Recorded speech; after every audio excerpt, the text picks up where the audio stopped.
Shalom saudaraku sekalian dimanapun kita berada. Pada saat ini kita kembali mengikuti ibadah tengah minggu kita. Kiranya kuasa Tuhan menyertai kita dimanapun kita berada dan lawatan Tuhan sempurna atas setiap pribadi yang mengikuti ibadah kita pada malam hari ini. Mari kita angkat pujian bagaikan tanah kering, mengalirlah kuasa Roh Kudus. Kita angkat pujian ini.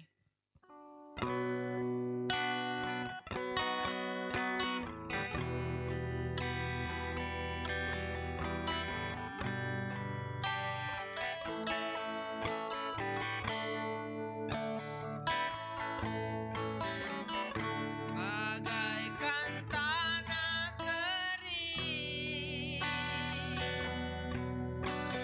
yang merindukan air,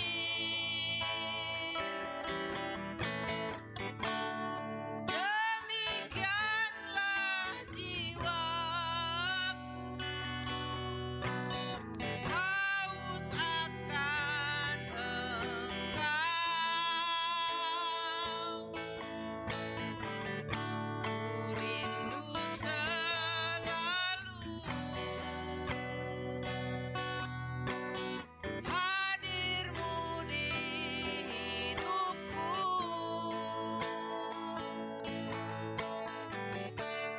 memulihkan jiwaku, hapuskan air mataku, mengalirlah kuasa Roh Kudus, mengalirlah di tempat ini, mengalirlah, oh Roh Kudus, pulihkanku.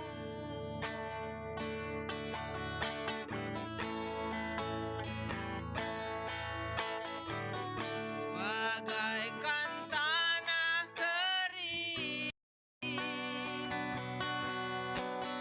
yang merindukan air,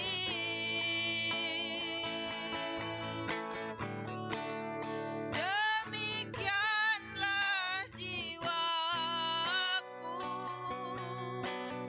haus akan Engkau. Ku rindu selalu hadir-Mu di hidupku,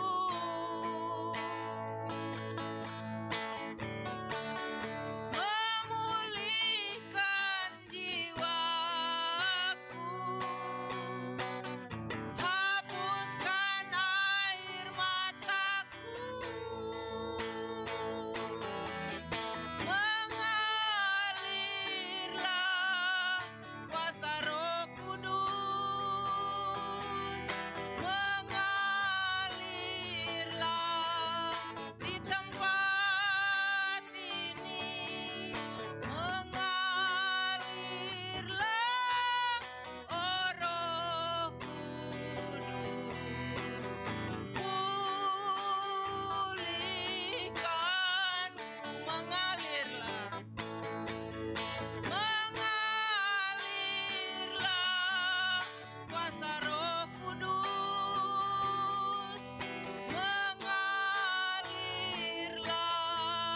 di tempat ini, mengalirlah,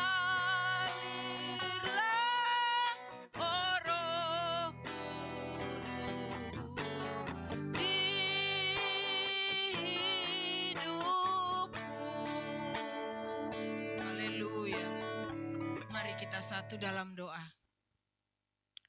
Bapa di surga, Bapa yang kami sapa di dalam nama Tuhan Yesus Kristus, terpujilah Engkau Tuhan, segala kemuliaan bagi Engkau ya Tuhan.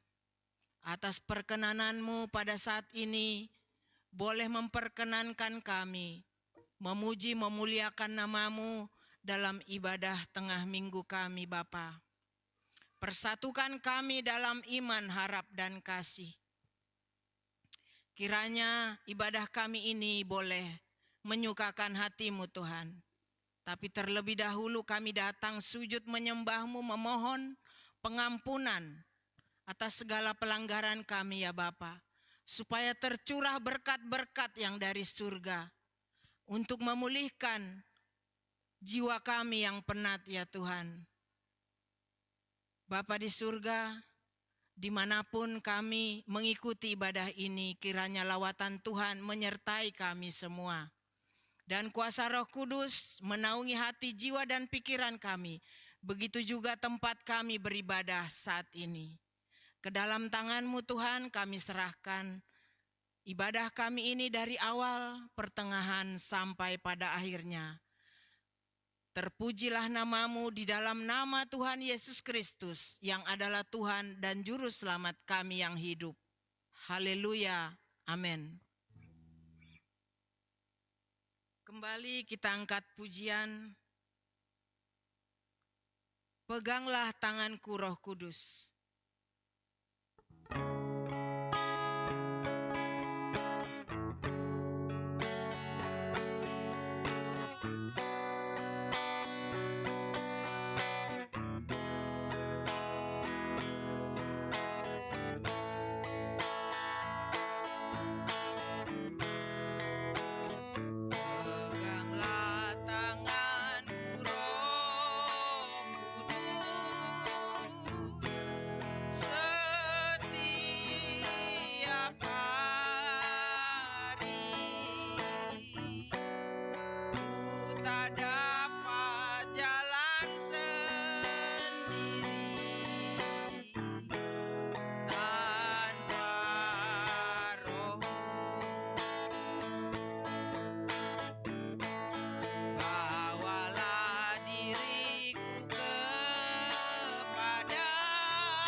Ketika kita bersekutu dan menyatu dengan Tuhan, disitulah kita merasakan sukacita yang sejati, sukacita yang sempurna, karena roh kita menyatu dengan Tuhan. Disitulah kita merasakan bahagia yang sesungguhnya. Mari kita angkat kembali pujian, berhembuslah Roh Kudus.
Kita merasa dilawat dan diberkati oleh Tuhan. Curahan Roh Kudusnya juga begitu sempurna, supaya kita boleh menghasilkan buah-buah roh di dalam keseharian hidup kita. Mari kita persiapkan hati, jiwa, dan pikiran kita untuk menerima berkat firman Tuhan yang akan disampaikan oleh hambanya. Kiranya Tuhan juga boleh mengurapi hambanya dengan urapan yang baru. Mari kita angkat pujian Ku Rindu Sabdamu.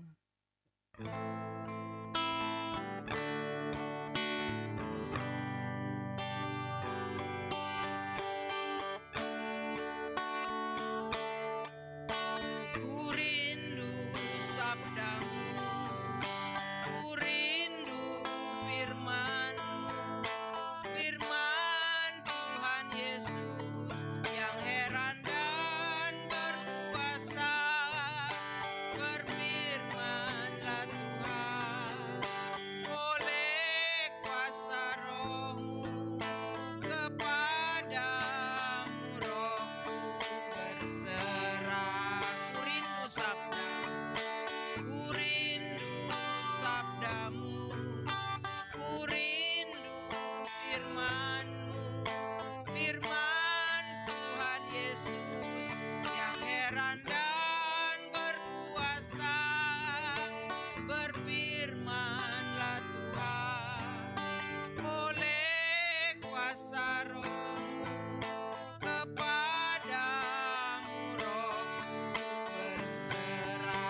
Segala puji-pujian telah kami naikkan ke hadirat-Mu Tuhan.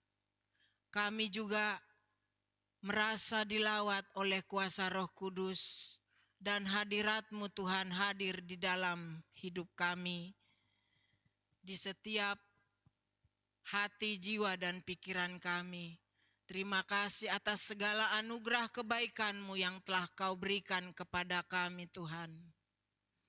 Betapa mulianya Engkau ya Tuhan. Patut kiranya kami di setiap napas kehidupan wajib memuji, memuliakan nama-Mu, tanda kami mengucap syukur dan berterima kasih atas segala limpah rahmat yang telah Kau berikan kepada kami. Kiranya Engkau menerima ya Tuhan ibadah kami malam hari ini. Puji-pujian kami, doa-doa yang kami panjatkan ya Tuhan.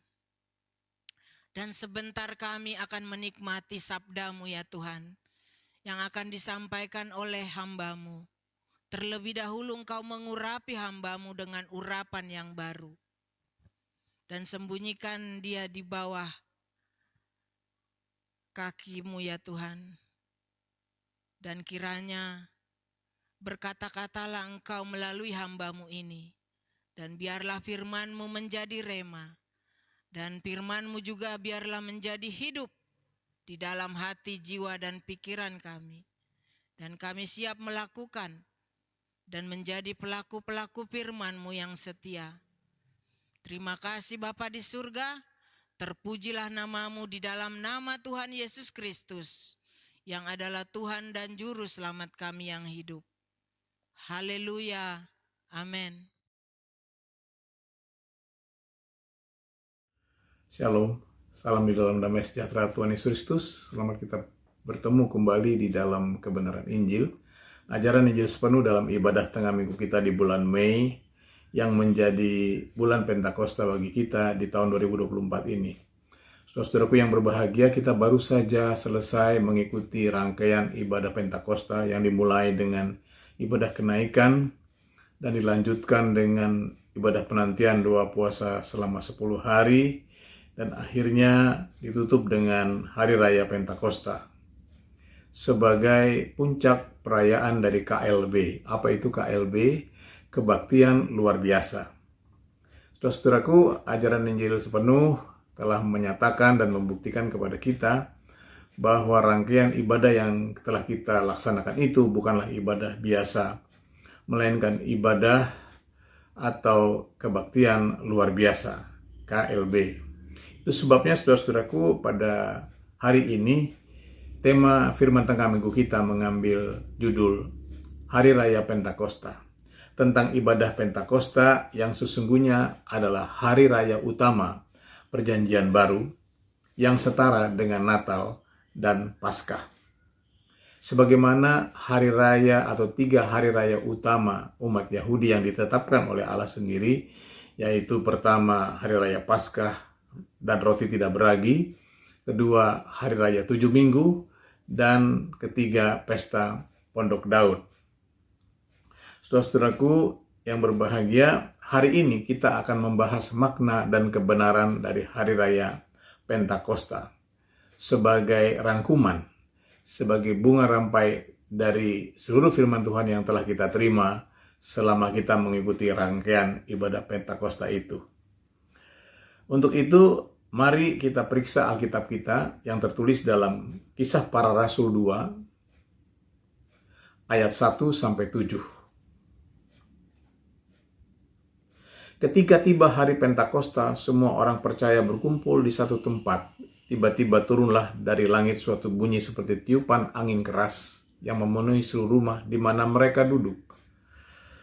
Dan tampaklah kepada mereka lidah-lidah seperti nyala api yang bertebaran dan hinggap pada kepala masing-masing, pada mereka masing-masing. Maka penuhlah mereka dengan Roh Kudus, lalu mereka mulai berkata-kata dalam bahasa-bahasa lain, seperti yang diberikan oleh Roh Kudus itu kepada mereka untuk mengatakannya. Waktu itu di Yerusalem diam orang-orang Yahudi yang saleh dari segala bangsa di bawah kolong langit. Ketika turun bunyi itu, berkerumunlah orang banyak mereka bingung karena mereka masing-masing mendengar rasul-rasul itu berkata dalam bahasa mereka sendiri. Mereka semua tercengang-cengang dan heran lalu berkata, bukankah mereka semua yang berkata-kata itu orang Galilea? Amin, saudaraku. Inilah, saudaraku, peristiwa atau momentum Pentakosta. Saudaraku, sejak zaman para rasul, Pentakosta itu sudah ditetapkan sebagai hari raya Pentakosta. Terbukti dari bacaan katam kita tentang perjalanan Rasul Paulus yang tertulis di dalam Kisah Para Rasul 20 ayat 16. Saya bacakan. Paulus telah memutuskan untuk tidak singgah di Efesus supaya jangan habis waktunya di Asia. Sebab ia buru-buru agar jika mungkin ia telah berada di Yerusalem pada hari raya Pentakosta. Inilah kebenaran yang akan kita renungkan di hari ini, betapa pentingnya hari raya Pentakosta itu bagi Rasul Paulus. Bagaimana dengan kita? Sudahkah kita merayakannya seperti kita merayakan Natal dan Paskah? Mungkin masih ada di antara kita yang belum mengerti maknanya. Namun di hari ini, mari kita sama-sama merenungkan makna dan kebenaran hari raya Pentakosta. Saudaraku yang berbahagia dalam Injil sepenuh, untuk memahami makna hari raya Pentakosta, kita harus kembali kepada sejarahnya, yaitu ketika Pentakosta terjadi, ada dua golongan atau ada dua kumpulan umat yang terlibat. Sebagaimana tadi ayat-ayat yang kita baca tertulis dalam ayat 1 dan 5. Kita periksa dulu ayat 1, saudaraku. Ketika tiba hari Pentakosta, semua orang percaya berkumpul di satu tempat. Itulah kelompok yang pertama. Kelompok yang kedua di ayat 5, waktu itu di Yerusalem diam orang-orang Yahudi yang saleh dari segala bangsa di bawah kolong langit. Amin. Jadi ada dua jenis umat yang terlibat dalam peristiwa sejarah Pentakosta. Yang pertama, saudara-saudaraku, ialah umat perjanjian baru. Mereka yang mengalami Pentakosta, yang menerima curahan Roh Kudus. Mereka disebut sebagai orang yang percaya, yang berkumpul di satu tempat. Kisah Para Rasul 1 ayat 14, saudara-saudaraku, mencatat bahwa mereka itu terdiri dari murid-murid Tuhan Yesus yang disebut para rasul, saudara-saudaraku, dengan beberapa perempuan serta Maria ibu Yesus dan dengan saudara-saudara Yesus. Itulah kelompok umat pertama yang terlibat dalam peristiwa sejarah Pentakosta. Sedangkan kelompok yang kedua, saudara-saudaraku, adalah umat perjanjian lama yang menjadi saksi mata dari peristiwa sejarah Pentakosta. Mereka disebut sebagai orang-orang Yahudi yang saleh yang datang dari segala bangsa. Para peziarah yang sudah pasti telah tiba di Yerusalem sebelum hari raya Paskah. Tidak dijelaskan, saudara-saudaraku, dan tidak tercatat dalam kitab Kisah Para Rasul, mengapa sampai hari itu mereka masih belum pulang ke negerinya masing-masing. Namun yang jelas, saudara-saudaraku, ketika Pentakosta terjadi, ketika Roh Kudus dicurahkan, mereka bukan hanya menjadi saksi mata saja, tetapi juga mereka ikut merayakan hari raya Pentakosta yang pertama yang dipimpin oleh para rasul. Sebagaimana tertulis dalam Kisah Para Rasul 2, ayat 14-21. Maka bangkitlah Petrus berdiri dengan ke-11 rasul itu, dan dengan suara nyaring ia berkata kepada mereka, "Hai kamu orang Yahudi dan kamu semua yang tinggal di Yerusalem, ketahuilah dan camkanlah perkataanku ini. Orang-orang ini tidak mabuk seperti yang kamu sangka karena hari ini baru pukul 9. Tetapi itulah yang difirmankan Allah dengan perantaraan Nabi Yoel. Akan terjadi pada hari-hari terakhir, demikianlah firman Allah bahwa aku akan mencurahkan rohku atas semua manusia. Maka anak-anakmu laki-laki dan perempuan akan bernubuat, dan teruna-terunamu akan mendapat penglihatan, dan orang-orangmu yang tua akan mendapat mimpi. Juga ke atas hamba-hambaku laki-laki dan perempuan akan kucurahkan rohku pada hari-hari itu, dan mereka akan bernubuat. Dan aku akan mengadakan mujizat-mujizat di atas di langit dan tanda-tanda di bawah, di bumi, darah dan api dan gumpalan-gumpalan asap. Matahari akan berubah menjadi gelap gulita dan bulan menjadi darah sebelum datangnya hari Tuhan, hari yang besar dan mulia itu, dan barang siapa yang berseru kepada nama Tuhan akan diselamatkan. Amin. Saudara-saudariku, di hari itu juga, di hari Pentakosta itu juga, mereka yang mengikuti ibadah perayaan bertobat. Tertulis dalam ayat selanjutnya, Kisah Para Rasul 2, ayat 41 sampai 43. Orang-orang yang menerima perkataan itu memberi diri dibaptis, dan pada hari itu jumlah mereka bertambah kira-kira 3.000 jiwa. Mereka bertekun dalam pengajaran rasul-rasul dan dalam persekutuan, dan mereka selalu berkumpul untuk memecahkan roti dan berdoa. Maka ketakutanlah mereka semua, sedang rasul-rasul itu mengadakan banyak mujizat dan tanda. Amin, saudara-saudaraku. Momentum atau ledakan sejarah inilah yang membuat hari Pentakosta menjadi hari peringatan yang luar biasa. Pertama adalah Pentakosta sebagai tonggak sejarah dimulainya zaman Perjanjian Baru, yang ditandai dengan pertobatan kira-kira 3.000 jiwa di hari itu, yang sebagian besar adalah orang-orang Yahudi yang saleh yang datang dari berbagai bangsa. Mereka bertobat dari penganut agama Yahudi menjadi pengikut Tuhan Yesus Kristus. Seperti tadi tertulis dalam ayat 43, mereka bertekun dalam pengajaran rasul-rasul dan dalam persekutuan, dan mereka selalu berkumpul untuk memecahkan roti dan berdoa. Terjadi peralihan, saudara-saudaraku, dari yang tadinya umat Perjanjian Lama berubah menjadi umat Perjanjian Baru. Saudaraku, jumlah pertumbuhan yang kira-kira 3.000 jiwa itu, atau menjadi 30 kali lipat, adalah setara dengan angka pertumbuhan dalam proses penuaian atau panen pertanian gandum. Itu sebabnya peristiwa Pentakosta menjadi kegenapan dari gambaran Hari Raya 7 Minggu. Sekali lagi, Pentakosta menjadi kegenapan dari gambaran Hari Raya 7 Minggu yang merupakan perayaan penuaian setelah panen gandum. Digenapi oleh Pentakosta yang melambangkan penuaian jiwa-jiwa di dunia ini. Bahkan kalau kita renungkan lebih dalam lagi dengan menghitung harinya, saudara-saudaraku, Hari Raya 7 Minggu itu adalah hari ke-49. 7 kali 7 hari. Di mana sesuai dengan ketetapan Allah, Hari Raya 7 Minggu itu dihitung berdasarkan hari Sabat, atau yang kita kenal hari Sabtu, saudara-saudaraku. Yaitu dimulai dari hari setelah Sabat. Sehingga otomatis pada puncaknya, yaitu hari ke-49, akan jatuh di hari yang sama, yaitu di hari Sabtu juga. Sabatnya orang-orang Yahudi atau Sabat Perjanjian Lama. Saudara-saudaraku, ini digenapi, bahkan disempurnakan dalam Perjanjian Baru menjadi Hari Raya Pentakosta, yaitu hari ke-50 yang menjadi Yobel atau Jobelnya Hari Raya 7 Minggu. Jobelnya 7 Minggu, Hari Pembebasan, yang jatuh pada hari Minggu yang menjadi hari Sabat bagi umat Kristus. Maka jelaslah Pentakosta adalah tonggak sejarah perubahan zaman. Menggenapi Hari Raya 7 Minggu, yakni Hari Raya pengumpulan hasil pada pergantian tahun, menjadi Hari Raya Pentakosta sebagai Hari Raya penuaian jiwa-jiwa pada pergantian zaman. Sekali lagi, saudara-saudaraku ya.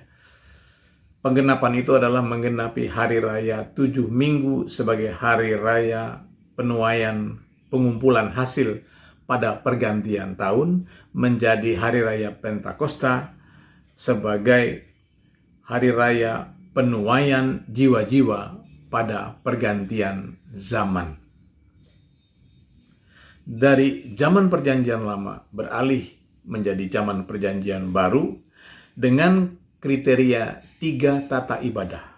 Seperti yang kita baca tadi di dalam Kisah Rasul pasal 2. Yang pertama adalah pertobatan. Yang kedua adalah pengajaran para rasul. Dan yang ketiga adalah tanda kuasa Roh Kudus. Itulah makna hari Pentakosta sebagai hari raya utama Perjanjian Baru. Bagaimana dengan kebenarannya? Apakah hari raya Pentakosta sebagai tonggak perubahan zaman adalah merupakan kebenaran, saudaraku? Saudaraku yang berbahagia, dalam Injil sepenuh seperti disampaikan di awal tadi, hari raya Pentakosta ialah puncak perayaan dari rangkaian ibadah atau kebaktian luar biasa.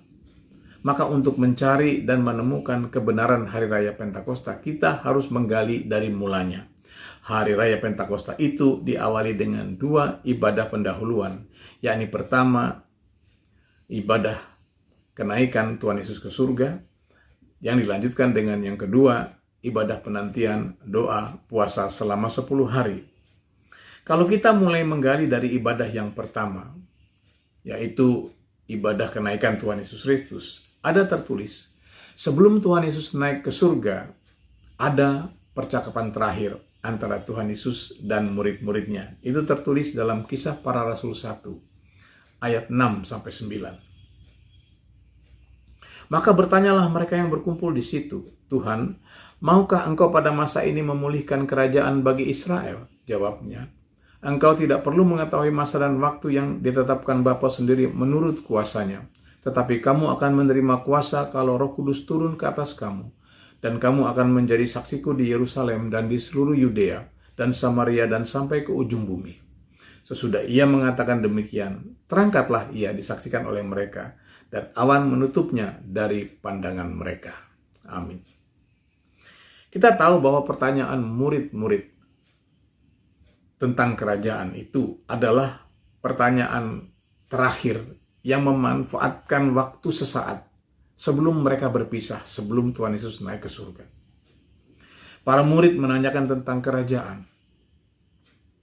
Kita juga harus tahu bahwa pertanyaan tentang kerajaan itu pasti bukan pertanyaan yang mendadak atau pertanyaan yang ujuk-ujuk. Melainkan pertanyaan yang terkait dengan peristiwa sebelumnya, seperti tertulis di dalam pembukaan kitab Kisah Para Rasul, yaitu Kisah Para Rasul 1 ayat 1-3. Saya bacakan, saudaraku. Hai Theophilus, dalam bukuku yang pertama aku menulis tentang segala sesuatu yang dikerjakan dan diajarkan Yesus sampai pada hari ia terangkat. Sebelum itu, ia telah memberi perintahnya oleh Roh Kudus kepada rasul-rasulnya yang dipilihnya. Kepada mereka, ia menunjukkan dirinya setelah penderitaannya selesai, dan dengan banyak tanda, ia membuktikan bahwa ia hidup. Sebab selama 40 hari, ia berulang-ulang menampakkan diri dan berbicara kepada mereka tentang kerajaan Allah. Amin. Ternyata, saudara-saudaraku, setelah kebangkitannya, Tuhan Yesus berulang-ulang menyatakan dirinya atau menampakkan dirinya kepada murid-muridnya.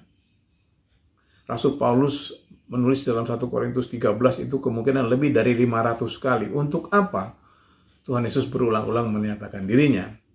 Tertulis di situ untuk berbicara atau untuk mengajar tentang kerajaan Allah. Maka wajar saja sebelum Tuhan Yesus naik ke surga, para murid itu hendak memastikan kebenaran dari kerajaan itu. Namun, pertanyaan para murid tentang kerajaan itu sebagai kerajaan Israel tidaklah tepat. Sebab yang dimaksud Tuhan Yesus dengan kerajaan Allah ialah kerajaan yang universal, yang berlaku di seluruh dunia. Sebagaimana jawaban Tuhan Yesus kepada murid-muridnya dalam ayat 7 dan 8 tadi. Engkau tidak perlu mengetahui masa dan waktu yang ditetapkan Bapa sendiri menurut kuasanya, tetapi kamu akan menerima kuasa kalau Roh Kudus turun ke atas kamu, dan kamu akan menjadi saksiku di Yerusalem dan di seluruh Yudea dan Samaria dan sampai ke ujung bumi. Dan sampai ke ujung bumi. Jadi ini berlaku universal. Inilah kebenaran hari raya Pentakosta, yaitu hari turunnya Roh Kudus adalah hari datangnya kerajaan Allah. Hari turunnya Roh Kudus adalah hari datangnya kerajaan Allah. Itu sebabnya ketika para murid kembali ke Yerusalem untuk bergumul dalam ibadah penantian doa 10 hari, yang mereka kerjakan, yang mereka lakukan itu sesungguhnya adalah mematuhi mentaati perintah Tuhan Yesus untuk mencari kerajaan Allah dan kebenarannya. Inilah yang menjadikan ibadah doa 10 hari adalah ibadah atau kebaktian yang luar biasa. Teladan para rasul untuk mencari kebenaran Pentakosta, yang tidak boleh berhenti hanya sebatas 10 hari itu saja, melainkan harus terus bertekun sampai Maranatha, sesuai dengan yang dinyatakan dalam peristiwa kenaikan Tuhan Yesus Kristus. Bahwa saudara-saudaraku, ketika Tuhan Yesus naik, saudara-saudaraku, di situ dinyatakan bahwa Ia akan kembali turun dari surga di awan-awan. Itulah Maranatha. Yang menjadikan ibadah kenaikan Tuhan Yesus itu juga menjadi ibadah atau kebaktian yang luar biasa. Menyatakan kita bukan hanya menantikan kerajaan Allah yang tidak kelihatan, yaitu baptisan Roh Kudus, tetapi kita juga harus menantikan kerajaan Allah yang kelihatan, Maranatha. Tuhan Yesus turun di awan-awan.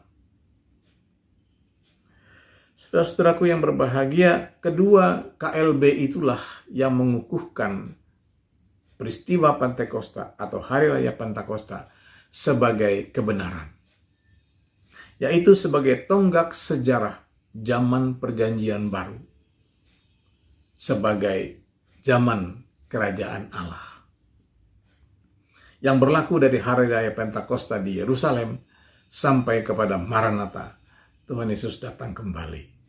Zaman kerajaan Allah. Kita baca ayat yang terakhir, saudara-saudaraku. Ayat yang terkenal, Matius 6 ayat 33. Tetapi carilah dahulu kerajaan Allah dan kebenarannya, maka semuanya itu akan ditambahkan kepadamu. Amin. Akhirnya, saudara-saudaraku, sekarang kita mengetahui dan sekarang kita mengerti zaman ini adalah zaman kerajaan Allah. Zaman Pentakosta yang berlaku sepanjang zaman sampai kepada Maranatha. Tuhan Yesus mengajar, Tuhan Yesus berfirman, dan Tuhan Yesus memberi perintah, saudara-saudaraku, agar dalam hidup kita di zaman ini, kita harus mendahulukan mencari kerajaan Allah dan kebenarannya. Seperti teladan para murid Tuhan Yesus yang membangun rumah doa bagi segala bangsa.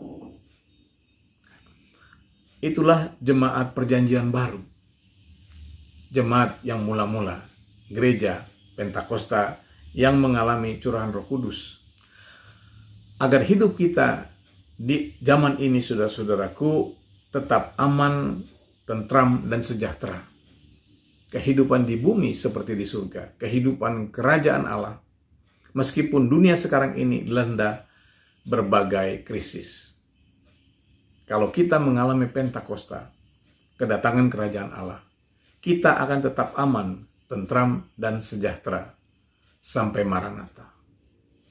Terpujilah nama Tuhan Yesus Kristus untuk selama-lamanya. Biar Roh Kudus saja yang memeteraikan pengajaran ini di dalam hati dan pikiran kita. Tuhan Yesus memberkati. Mari saudara-saudaraku, kita akan melanjutkan dengan saudara-saudaraku doa penutup, saudara-saudaraku. Namun sebelumnya kita mengangkat sebuah pujian.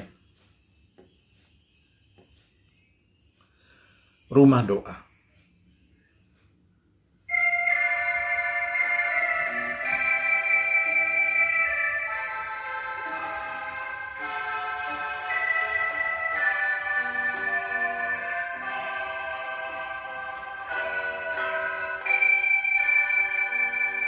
Ku bawa hidupku sekarang ke tempat kudus-Mu, Tuhan. Di mezbah-Mu ku serahkan seluruh hidupku.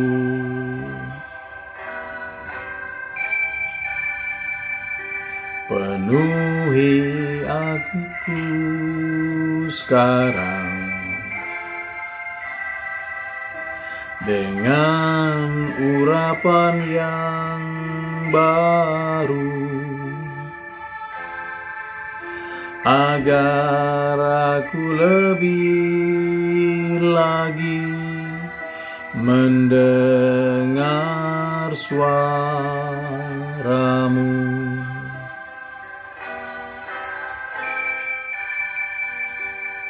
Jadikan aku, Tuhan, rumah doa-Mu, agar segenap suku bangsa datang menyembah-Mu.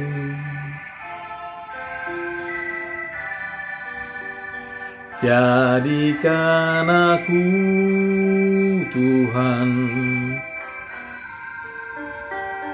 rumah doa-Mu, agar segenap suku bangsa datang menyembah-Mu.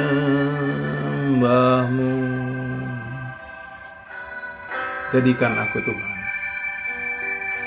Jadikan aku, Tuhan, rumah doa-Mu,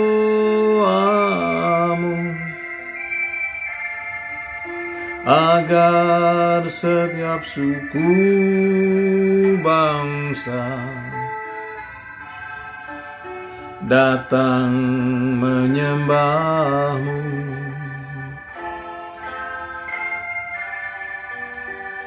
Jadikan aku, Tuhan, rumah doa-Mu, agar segenap suku bangsa datang menyembah-Mu. Mari kita masuk di dalam doa.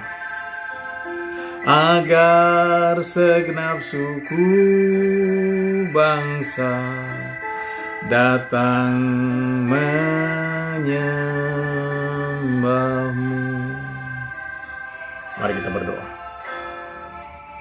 Bapa di dalam surga, Bapa yang baik, Engkaulah Bapa yang kekal, Allah yang perkasa, yang kami sembah, kami puji, kami puja, Tuhan Yesus Kristus. Kami, Tuhan, tak habis-habisnya bersyukur kepadamu setelah kami, Bapa, menyelesaikan rangkaian ibadah Pentakosta, dan kami boleh merayakan hari raya Pentakosta itu. Kami rasakan, Tuhan, hadirat-Mu ada, jamahan-Mu, pemulihan, sukacita, dan kegirangan, Tuhan, Kau berikan di dalam setiap ibadah kami itu. Terlebih juga di hari ini, Bapa di dalam surga, ketika Engkau datang melawat dan mengajarkan tentang makna dan kebenaran hari raya Pentakosta, yang sesungguhnya adalah hari kedatangan kerajaan-Mu dalam kehidupan kami, pribadi lepas pribadi, keluarga lepas keluarga. Biarlah kiranya Bapa di malam hari ini juga hadirat-Mu boleh hadir di setiap rumah, Tuhan, umat-Mu yang mengikuti ibadah tengah minggu ini, baik secara langsung maupun tayang ulang. Biarlah hadirat-Mu, Tuhan, menjamah seisi rumah kami, Tuhan, dan mempersatukan kami di dalam nama-Mu, di dalam kasih-Mu, dan di dalam kebenaran Injil-Mu. Agar di dalam kebenaran Injil-Mu sajalah kami, Tuhan, meletakkan dasar kehidupan rumah tangga kami masing-masing. Bapa di dalam surga, biarlah Tuhan hadirat-Mu itu juga memancar kepada tetangga kami kiri, kanan, depan, dan belakang, agar mereka boleh merasakan getaran-getaran kasih-Mu, Bapa di dalam surga. Dan Engkau, Tuhan Yesus Kristus, yang kami tinggikan, kami muliakan, boleh menarik jiwa-jiwa itu, Tuhan, di sekeliling kami datang bersama-sama dengan kami, beribadah bersama-sama, Tuhan, kepadamu, Tuhan Yesus Kristus. Terima kasih, Bapa di surga. Kami doakan Tuhan Yesus Kristus untuk Tuhan rumah ibadah-Mu, GBIS Jalan Baladewa, biarlah kuat kuasa-Mu yang memagari gereja-Mu daripada segala yang jahat. Orang-orang jahat, roh-roh jahat, ajaran-ajaran sesat.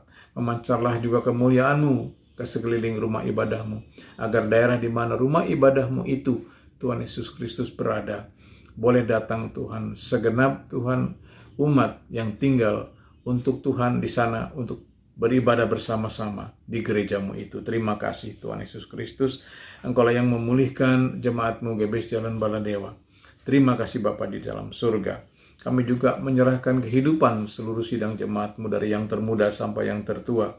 Ya Bapa, mereka yang sekolah, yang kuliah, yang bekerja, mengerjakan tugas-tugas rumah tangga, berusaha dan berdagang, Tuhan kami serahkan Tuhan kehidupan umat-Mu sepanjang hari, hanya di dalam naungan kasih karunia-Mu. Ampunilah kami Tuhan, ampunilah kelemahan kami, kemanusiaan kami, Bapa, layakkanlah kami untuk setiap hari, di hari-hari mendatang itu, menerima Tuhan rahmat-Mu, sampai kami bertemu kembali Tuhan di minggu yang akan datang. Terutama khususnya Tuhan bagi saudara-saudara kami yang kecil dan lemah, yaitu para janda, anak yatim piatu, dan para manula. Biarlah Tuhan tercurah berkat kasih-Mu kepada mereka. Terima kasih Bapak, kami juga menyerahkan rangkaian ibadah selama 1 minggu ini. Biarlah ada dalam pimpinan Roh-Mu yang kudus, hamba-hamba-Mu yang terpilih untuk mengambil bagian dalam pelayanan. Biarlah mereka boleh mempersiapkan diri mereka, menguduskan diri mereka sedemikian rupa, sehingga pada waktunya mereka melayani-Mu ya Tuhan Yesus Kristus, mereka boleh mempersembahkan tubuh mereka sebagai persembahan yang hidup, yang kudus dan berkenan kepadamu, mempersembahkan ibadah yang sejati. Kirimkanlah pekerja-pekerja-Mu Tuhan ke dalam sidang jemaat-Mu, juga kepada Tuhan Persekutuan Gereja GBIS se-Indonesia, agar Tuhan Yesus Kristus melengkapi jumlah murid-murid-Mu, jumlah saksi-saksi-Mu dalam tubuh Gereja Betel Injil sepenuh, sehingga GBIS semakin berakar, bertumbuh dan berbuah-buah untuk kemuliaan nama-Mu. Terima kasih Tuhan Yesus Kristus. Kami serahkan Tuhan hamba-Mu, Ibu Gembala kami di masa tuanya. Biarlah ia boleh berbahagia Tuhan di dalam gendongan-Mu, senantiasa setiap hari menerima Tuhan kasih sayang-Mu dan Tuhan urapan-Mu. Terima kasih Bapa di dalam surga. Akhirnya kami serahkan umat pilihan-Mu, bangsa Israel Tuhan, ke dalam tangan-Mu, lengan-Mu yang kuat dan tangan-Mu yang ajaib kiranya menghentikan peperangan yang ada di Palestina. Lengan-Mu yang kuat dan tangan-Mu yang ajaib itulah yang meruntuhkan, menghentikan serangan-serangan musuh Tuhan, baik dari tempat yang dekat maupun dari tempat yang jauh. Kuat kuasa mulai memegari negara Israel di tengah-tengah krisis dunia ini. Kirimkanlah pekerja-pekerja-Mu untuk melengkapi jumlah penginjilan di sana Tuhan, terutama dari kedua belah suku umat pilihan-Mu, agar nama-Mu Tuhan Yesus masyhur di seluruh Israel. Mohon berkat-Mu bagi kota Yerusalem menjadi kota damai seturut dengan rancangan dan kehendak-Mu, terutama lewat lawatan Roh-Mu yang kudus untuk memberkati dan memuaskan para peziarah yang datang dari seluruh dunia. Juga kiranya memberkati penduduk di sana sebagai tuan rumah. Biarlah mereka semakin berakar, bertumbuh dan berbuah-buah di dalam kasih dan kebenaran-Mu. Demikianlah bangsa negara kami juga kami serahkan ke dalam tangan-Mu. Mohon belas kasihan-Mu Bapa. Ampuni dosa kesalahan bangsa kami, biar bangsa kami mendapat kasih karunia di mata-Mu. Luputkanlah dari segala bencana, tulah-tulah tanda-tanda akhir zaman. Selamatkanlah di dalam kebenaran Injil-Mu. Kirimkanlah pekerja-pekerja-Mu untuk melengkapi jumlah penginjil-penginjil yang ada di Indonesia. Ya Bapa, dengan diperlengkapi dengan tanda-tanda ajaib di dalam nama-Mu, utuslah ke seluruh penjuru pelosok wilayah Indonesia, agar Tuhan semakin banyak jumlah dan bilangan saudara-saudara kami sebangsa dan setanah air yang bertobat, menerima Engkau sebagai Tuhan dan Juru Selamat. Jumlahnya lebih banyak daripada saat kemarin kami berdoa kepadamu, yang menjadi murid-murid-Mu dan menjadi saksi-Mu. Lawatlah pemerintahan kami dari yang tertinggi sampai yang terendah, dari pusat sampai daerah. Tuhan, terangi hati dan pikiran mereka, agar Tuhan, roh takut akan Engkau selalu ada di dalam mereka menjalani tugas mereka masing-masing. Khususnya bagi para pemimpin yang akan mengakhiri masa jabatannya Tuhan di tahun ini, juga penggantinya pemerintahan yang baru. Tuhan, terangi hati dan pikiran mereka, agar mereka tidak mereka perkara yang sia-sia, oligarki, nepotisme, keserakahan, korupsi Tuhan Yesus Kristus, dan juga radikalisme dihancurkan di dalam nama Tuhan Yesus Kristus. Terima kasih Bapa di surga. Inilah Tuhan ibadah dan pelayanan kami, doa dan permohonan kami, mohon disempurnakan, sebab semua hanya kami perlaskan di dalam nama-Mu. Di dalam nama Tuhan Yesus Kristus, Juru Selamat kami yang hidup sampai selama-lamanya. Dan di dalam nama Tuhan Yesus kami akan menutup ibadah ini dengan doa yang Kau ajarkan. Bapa kami yang di surga, dikuduskanlah nama-Mu. Datanglah kerajaan-Mu. Jadilah kehendak-Mu di bumi seperti di surga. Berikanlah kami pada hari ini makanan kami yang secukupnya. Dan ampunilah kami akan kesalahan kami, seperti kami juga mengampuni orang yang bersalah kepada kami. Dan janganlah membawa kami ke dalam pencobaan, tetapi lepaskanlah kami daripada yang jahat. Karena Engkaulah yang punya kerajaan dan kuasa dan kemuliaan sampai selama-lamanya. Haleluya.